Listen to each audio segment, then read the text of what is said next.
본 의원은 저희 지역구인 거제시뿐만 아니라 330만 경남도민 모두에게 혜택이 돌아가는 초고속 와이파이 환경 구축, 남부 내륙철도 건설 사업, 그리고 청소년 자살 예방 정책에 대해 중점을 두고 도정 질의를 하고자 합니다. 인터넷은 정보의 검색, 또 소셜미디어, 또 동영상 시청, 정보 공유 등 거의 모든 일상적인 활동을 인터넷을 통해서 우리가 해결하고 있고, 이때 주로 사용하는 매체는 휴대폰입니다. 실장님, 한 달에 휴대폰 데이터를 어느 정도 사용하고 계십니까? 일정하지는 않겠습니다만 매월 제 기억으로는 한 10에서 15기가 정도 사용하고 있지 않나 생각합니다. 가계 통신비가 한 달에 약 13만 원에 해당된다면 이를 기준으로 거의 연간으로 보면 160만 원 되고, 그리고 가구당 3, 4인 가구를 생각하면은 400만 원에서 600만 원 정도 소요됩니다. 실장님, 경제적으로 부족한 이런 서민들 계층, 이런 분들한테는 가계 통신비가 큰 부담이 아니겠습니까? 네, 의원님께서 말씀하신 것처럼 데이터 사용량 증가 등에 따라서 가계 통신비 부담이 늘고 있는 게 사실이고, 경제적으로 어려움이 있는 가구일수록 통신비 부담이 더 가중될 것으로 생각을 합니다. 통신복지라는 신조어가 탄생했습니다. 결국은 당연히 발생하는 비용을 좀 줄여줘야 되는데, 이 줄여주는 것이 바로 통신복지라는 겁니다. 알고 계시죠? 예, 그 말씀에 공감합니다. 그러면 통신비 부담을 좀 줄여야 되고, 그리고 디지털 격차 해소도 해야 되는데, 가장 효과적인 조치는 뭐라고 생각하십니까? 통신비 부담을 줄이는 방법은 정부에서도 지금 가계 통신비 인하 정책도 추진을 하고 있고, 메이저 통신사하고도 그런 부분에 대해서 협의를 계속 하고 있는 걸로 알고 있습니다. 또한 오늘 의원님께서 모두에 말씀하시는 와이파이, 특히 공공 와이파이 구축도 통신비 부담 감소에 일정 부분 기여를 할 것으로 생각합니다. 경남 도내에는 공공 와이파이 숫자가 얼마나 됩니까? 네, 저희들은 좀 전에 말씀드린 대로 2012년부터 정부 가기부에서 추진하는 무소 인터넷 확산 기반 조성 사업을 시작을 해서 최근까지 정부 지원 사업, 그리고 또 시군에서 자체 사업을 한 경우도 있습니다. 그런 걸 모두 합쳐가지고 도내에는 약 6,789개소가 운영되고 있습니다. 경상남도에 초고속 공공 와이파이를 구축하는데 어느 정도 비용이 필요하겠습니까? 좀 전에 말씀하신 비용 부분에서는 우리 도의 자가 통신망을 통한 공공 와이파이 구축 비용은 구체적으로 산정을 해보지는 않았습니다만, 이게 어떤 방식으로 어느 정도 범위까지 할 것이냐에 따라서 금액이 많이 달라질 것 같습니다. 비용에만 초점을 맞추지 말고 스마트 시티 기반을 위한 통신 인프라를 구축한다, 이런 측면에서 자가 통신망 구축은 꼭 필요하다고 생각합니다. 앞으로 도민들의 통신비 부담을 줄이고 정보 소외계층의 디지털 격차 해소를 위해서 이런 정책이 달성될 수 있도록 많이 노력해 주시기 바랍니다. 남부내륙철도는 2019년도에 국가균형 발전 프로젝트 23개 사업 중에 가장 큰 규모였죠. 예, 그렇습니다. 사업 적정성 재검토를 했는데 2027년도에 개통 목표가 3년이나 연기되었습니다. 2030년에는 개통 가능합니까?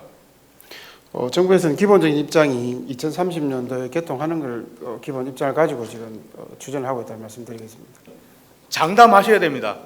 3년이나 늘어졌는데 2030년에도 개통하지 못하면 이건 말이 안 되는 겁니다. 그렇지 않겠습니까? 그러니까 처음 기본 설계를 할 때 KDI가 잘못했다, 이 말입니다. 지금 경상남도하고 국가철도공단은 남부내륙철도 환경영향평가 노선 설계에 대한 주민 의견을 청취하고 있습니다. 여기에 보면은 주민들의 생활환경 피해, 그리고 토지 보상에 대한 민원들이 쏟아지고 있습니다.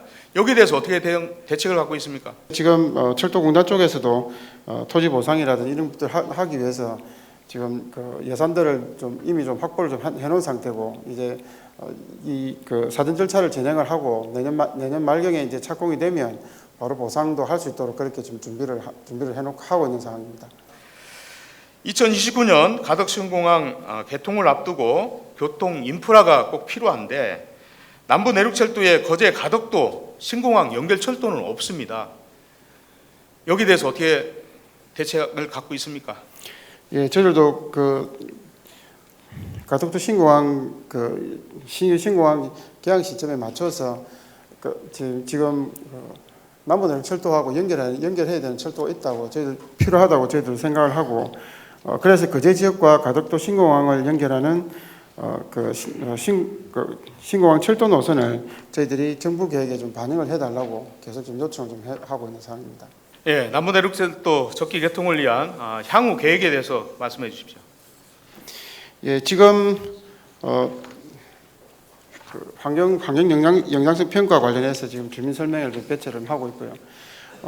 그걸 거쳐서 이제 내년 한 상반기 정도까지는 아마 기본 설계와 실설계가 마무리가 좀 될 것 같고, 그러면 일단 25년도 정부에서는 25년도 말에 착공하겠다는 계획을 발표를 했습니다. 그래서 그 과정에서 이제 각 공구별로 발주라든지 이런 부분들은 차질이 없도록 지금 철도공단에서 준비를 하고 있다는 말씀드리겠습니다. 우리 국장님께서 2030년 반드시 개통을 목표로 사업 추진에 지연이 발생되지 않도록 만전을 기해 주시기 바랍니다. 경남 청소년들의 극단적인 선택도 증가하고 있습니다. 본 의원이 받은 자료에 따르면 공식 통계로 활용하기에는 한계가 있지만 최근 5년간 경남도에서 발생한 청소년 자살은 59명입니다. 이 매년 숫자가 증가하고 있는데 이 사실 어떻게 진단하십니까? 최근 학생 자살률이 사실 높아지고 있는 것은 정말 안타까운 일이기도 합니다. 소중한 우리 학생들이 건강하게 자랐으면 하는 그런 늘 기대와 가치를 가지고 있는데도 불구하고 많이 안타깝습니다.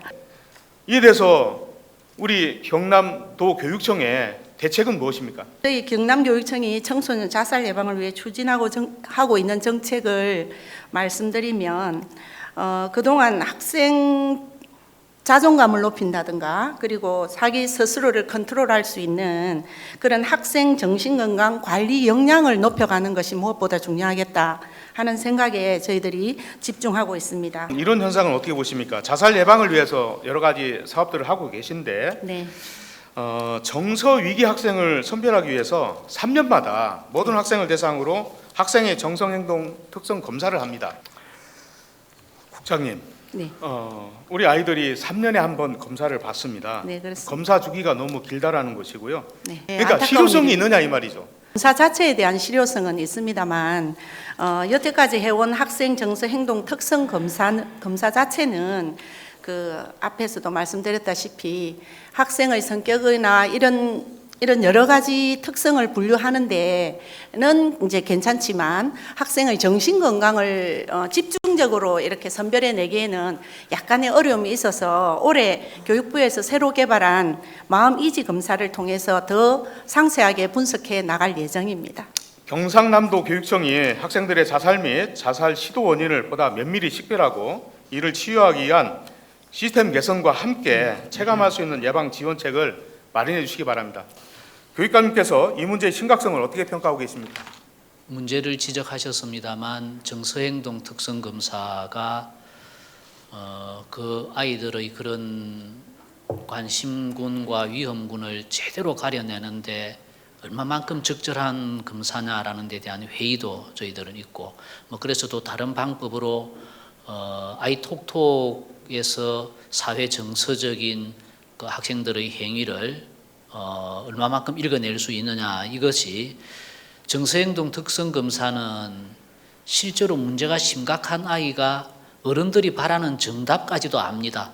그것이 꼭 자살이나 자해 행위에 대한 예방 차원의 예산은 아닙니다만 그런 것까지 포함해서 저희들은 학생이 한 명이라도 스스로 목숨을 끊는 이 행위를 줄일 수 있다면 무엇이든지 하겠다는 생각에서 좀 더 적극적으로 노력하겠습니다.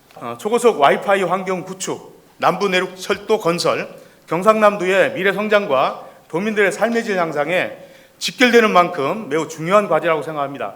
따라서 경상남도가 한층 더 발전하고 도민들이 더욱 행복하고 편리한 삶을 누릴 수 있도록 최선을 다해 주시기 바랍니다. 아울러 청소년 자살 문제는 단순한 지역적인 문제가 아닙니다. 우리 사회 전체의 위례와 직결된 중대한 사안이라고 생각합니다. 청소년들의 생명과 삶을 지키기 위한 보다 실질적이고 체계적인 대응이 필요하다고 생각합니다. 이에 대해 보다 적극적이고 구체적인 해결책 마련을 해주시기를 당부드립니다.